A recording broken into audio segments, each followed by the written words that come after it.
Daniel had crafted a life of silence, an intentional retreat from the noise of the past.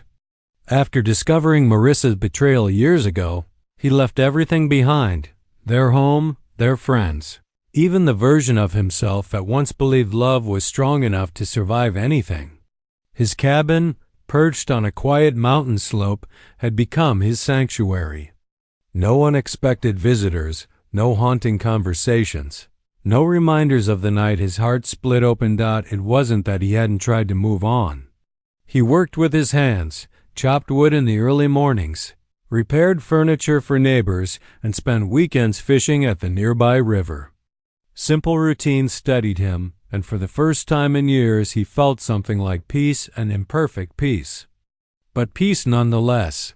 Then, one late evening, as the sky dimmed into a deep violet, his phone vibrated on the kitchen table. Daniel nearly ignored it. Hardly anyone called him except clients or the local supply store. But the second he glanced at the screen, his breath froze. Marissa. Her name looked foreign now, something he never expected to see again in the soft glow of his cabin lights. For a moment, he wondered if it was a mistake, a wrong call. A pocket dial, anything that didn't involve reopening wounds he worked so hard to close. But when he answered, her voice came through faint and trembling. "Daniel, please don't hang up." Hearing her was like being pulled under water. Memories, emotions, and pain flooded him all at once. Her voice hadn't changed, but everything else about their world had. He didn't know what to say. He didn't even know why he answered. Marissa took a shaky breath, as if gathering the courage to continue. "I know I'm the last person you want to hear from. I know I hurt you. But there's something you need to know. Something I should have told you years ago." Daniel gripped the edge of the table, his knuckles burning white. He didn't want this. He had convinced himself he was done with the past. Yet the raw desperation in her voice held him in place. "What could you possibly say now?" he muttered, the bitterness slipping out before he could stop it. A long pause followed, so long he thought she'd hung up. Then she whispered, almost afraid of her own words, "The night you caught me. It wasn't what you think." The phone seemed suddenly heavier in his hand. His throat tightened. This was the moment he had dreamed of and dreaded. An explanation. A truth. A crack in the story he had lived with for years. But before he could respond, she added something even more unsettling. "And Daniel, I'm not safe. I need your help." His pulse slammed in his ears. Confusion, anger, and a strange, unwelcome worry tangled inside him. Why now? Why after so many years? And why did she sound terrified? The call ended with a quiet plea. "Please, let me explain everything." That single moment shattered the fragile calm Daniel had built. His past had returned, and it carried a fear he couldn't yet understand. The night after Marissa's call, Daniel barely slept. Sleep came in thin, broken stretches, like flickering candlelight fighting off darkness. Every time he closed his eyes, he saw that night again, the night he walked into their living room and froze. The man standing too close. Marissa's startled gasp. The look of guilt and fear he had never been able to erase from his memory. For years, Daniel had accepted that vision as the truth. It explained everything, the lies he sensed but ignored, the distance that had grown between them, the feeling of betrayal that crushed him. But now, after her strange call, doubt crept in like smoke through cracks.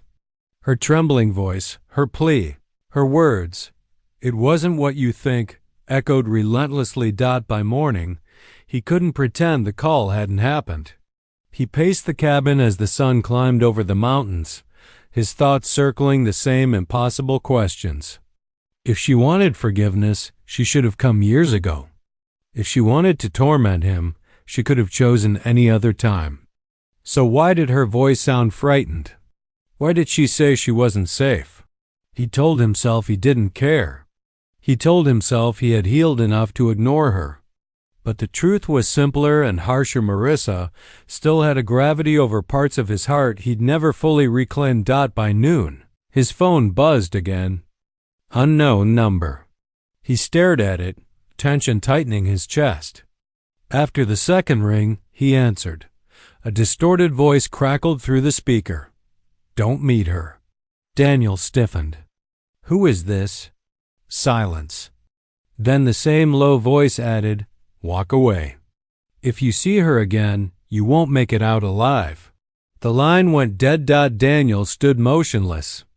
His cabin, once a sanctuary, felt suddenly unstable. Someone he didn't know, someone who clearly knew him, was watching, listening, waiting. He grabbed his jacket and stepped outside, scanning the tree line. The forest looked peaceful, but the hair on the back of his neck prickled. A chilled wind rustled the branches, carrying a sense of warning he couldn't shake. Memories of the past mixed with the threat of the present. The betrayal he once believed was simple infidelity now seemed tangled in something darker. He realized he needed answers, not because of longing or nostalgia, but because he was now part of something he didn't understand. And avoiding Marissa might be more dangerous than meeting her. That evening, he finally called her back. She answered immediately, her voice raw with relief. Daniel. Thank you. Please. Just meet me once. Tomorrow. The old cafe on Brookside. He hesitated, torn between self-preservation and a growing uneasy responsibility. Someone had warned him. Someone dangerous. Yet Marissa insisted that the truth involved him, that he had misunderstood everything. Fine, he said at last. But this is the only time. As he hung up, Daniel felt the shift, subtle but undeniable. The past he thought he'd buried was no longer buried. It was alive, moving, reaching toward him. And now, for reasons still hidden, it demanded his attention. Daniel arrived at the old cafe on Brookside, with the same uneasiness one feels before opening a long sealed letter. The place hadn't changed much. Faded wooden tables, chipped blue paint on the walls, the same tiny bell on the door that jingled every time someone walked in. What had changed was Daniel. He walked in heavier, guarded, no longer the man who once sat here laughing with his wife over cheap coffee. Marissa was already there, seated in a corner booth, her hands wrapped tightly around a mug she hadn't touched. The moment she looked up, Daniel felt his breath hitch. She looked older, but not just older, thinner, tired, afraid. There was a shadow under her eyes, the kind born from too many sleepless nights and too many secrets buried too deep. She stood when he approached. "Thank you for coming," she whispered. Daniel didn't sit right away. He studied her face, the same face he once memorized, now etched with something far darker than guilt. When he finally slid into the seat across from her, he folded his arms and said, "I'm here for answers." "Nothing else." She nodded, swallowing hard. "You deserve the truth, Daniel." "All of it." For a moment, she struggled to speak. Her hands trembled, and he realized she wasn't acting. Whatever she had been hiding weighed heavily on her. "It wasn't an affair," she finally began. "The night you saw me, that man, Carter, he wasn't my lover." She paused, searching his face. "He was blackmailing me." Daniel's brows pulled together, skepticism tightening his expression. "Blackmail? That's the best you could come up with after years?" Her eyes filled with frustration and pain. "I know you don't believe me. But listen, please." She told him everything in fragments at first. Carter had shown up weeks before the incident, threatening her with photos and information she didn't understand. He claimed Daniel had seen something years ago, something he wasn't supposed to, and now Carter wanted leverage. He used Marissa as bait, forcing her into a stage scene so Daniel would walk away from the life Carter intended to exploit. Daniel felt a strange coldness spreading through him. "You're saying the betrayal I lived with, the reason I left, was a lie?" "A lie I let you believe," she whispered. "Because if I told you the truth, you would have confronted him, and he would have killed you." Her voice cracked on the last words. Daniel stared at her, the cafe suddenly feeling too small, too suffocating. He had imagined many explanations over the years: anger, loneliness, incompatibility, but not this. Not fear, not blackmail, not danger. Marissa leaned forward, urgency rising in her voice. "He's back, Daniel. Worse than before. He wants something from me, something I no longer have. And he knows you're the only one who ever stood in his way." Daniel swallowed, trying to steady himself. "Why tell me now?"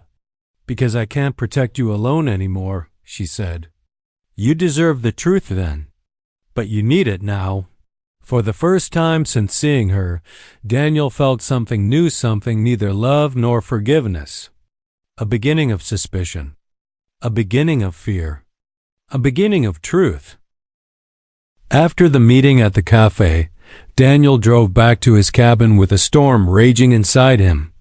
The mountains had always brought him peace, but that night the stillness felt threatening. Every creak of the wind, every shifting shadow outside the window made him hyper-aware. Carter, this name that once meant nothing, now hovered like a dark cloud over every memory he thought he understood. He replayed Marissa's confession again and again, looking for cracks, lies, gaps.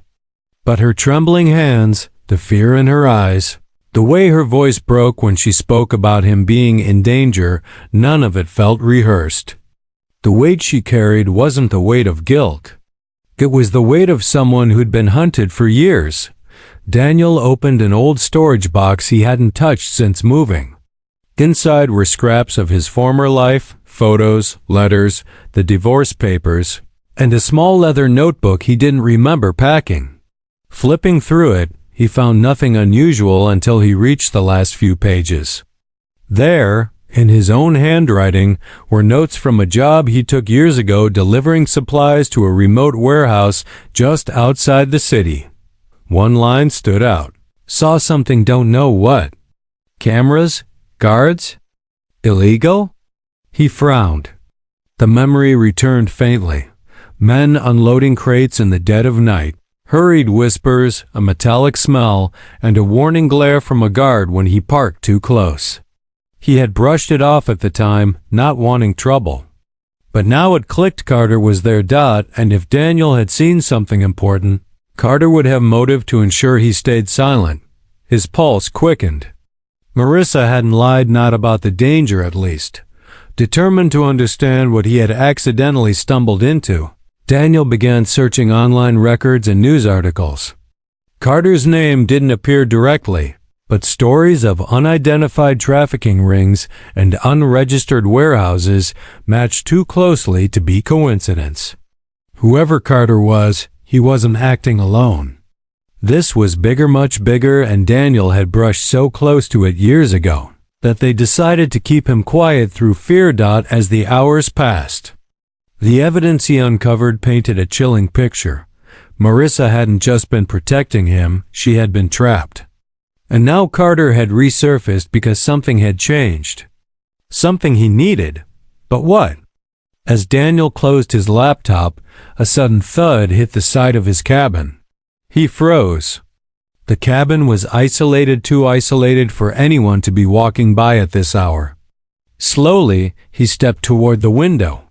At first, he saw only darkness. Then a glint, something reflecting moonlight from behind the trees. He ducked back.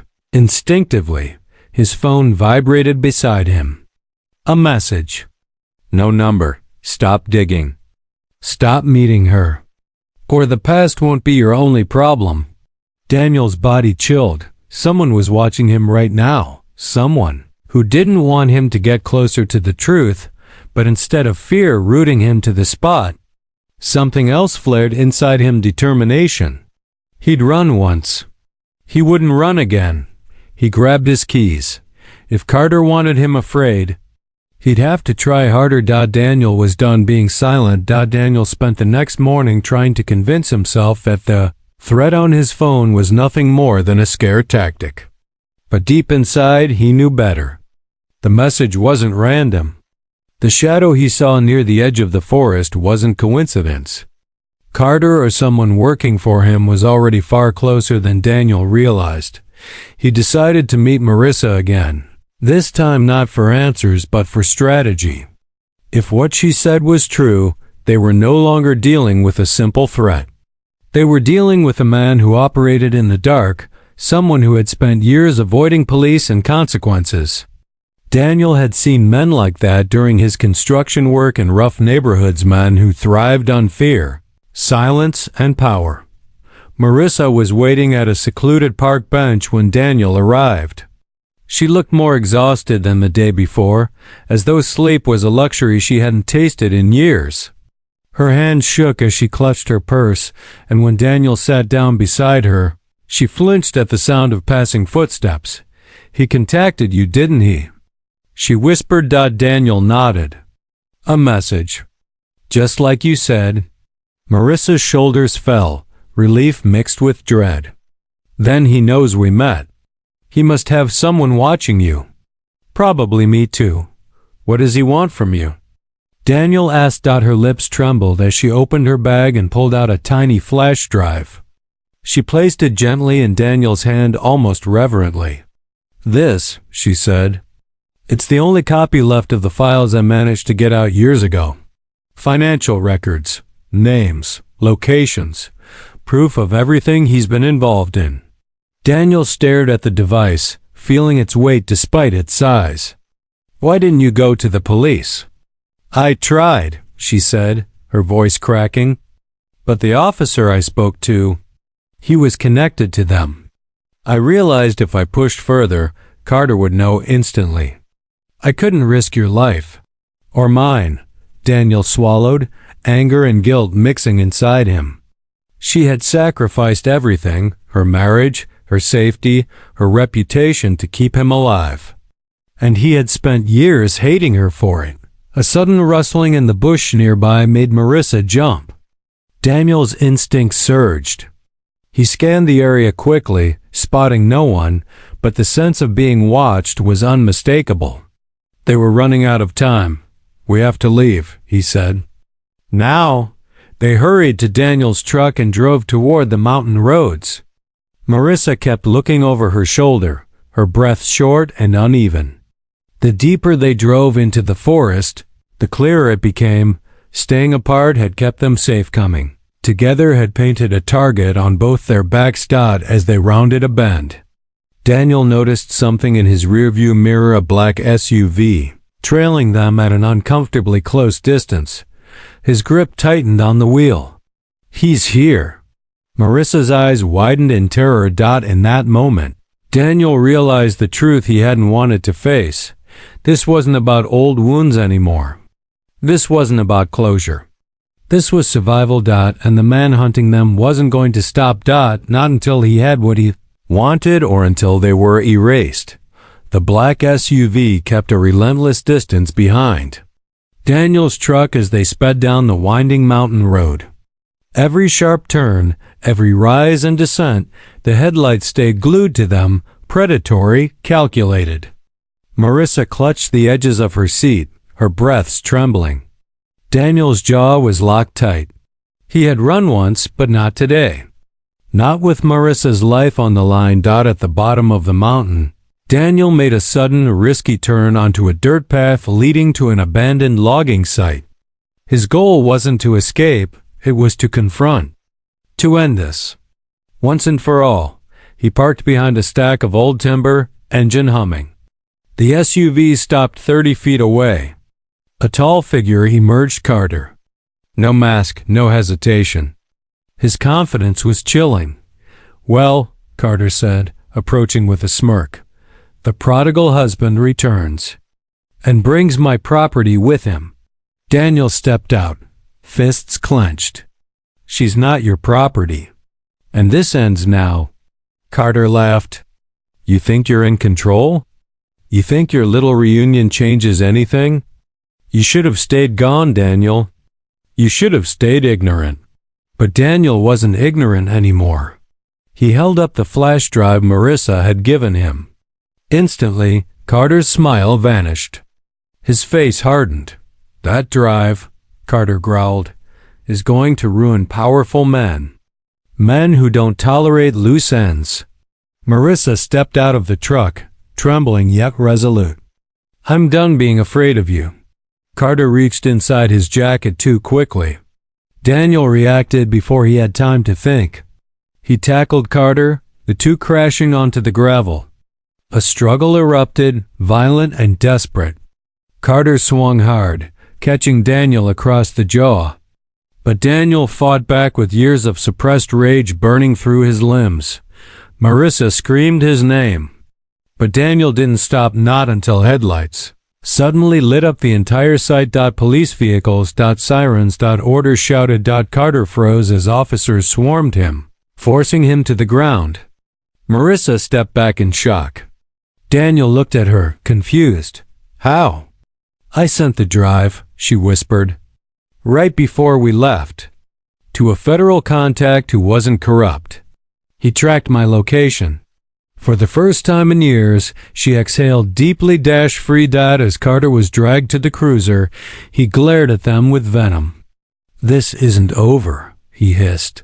But this time, Daniel didn't flinch. "For us it is." Hours later, after statements and formalities, Daniel and Marissa sat together on the back of an ambulance. It was quiet now, the chaos replaced by the fragile silence of relief. Marissa's voice broke the stillness. "I'm so sorry, Daniel. For everything. For the pain. For the lies. For letting you believe something that destroyed you." Daniel studied her, not the woman from their painful past, but someone wounded, stronger, human. Someone who had carried a burden no one should bear alone. "I forgive you," he said softly. "Not because it didn't hurt, but because now I finally understand." She cried quietly, covering her face with her hands. Daniel gently held her trembling fingers, and she didn't pull away. They didn't make promises. They didn't force a future. Instead, they made a simple, honest choice to begin again slowly, truthfully, without secrets or shadows. The story ends weeks later, when Daniel calls Marissa not out of fear or necessity, but out of hope. She answers on the first ring. And this time, her voice isn't trembling. It's smiling.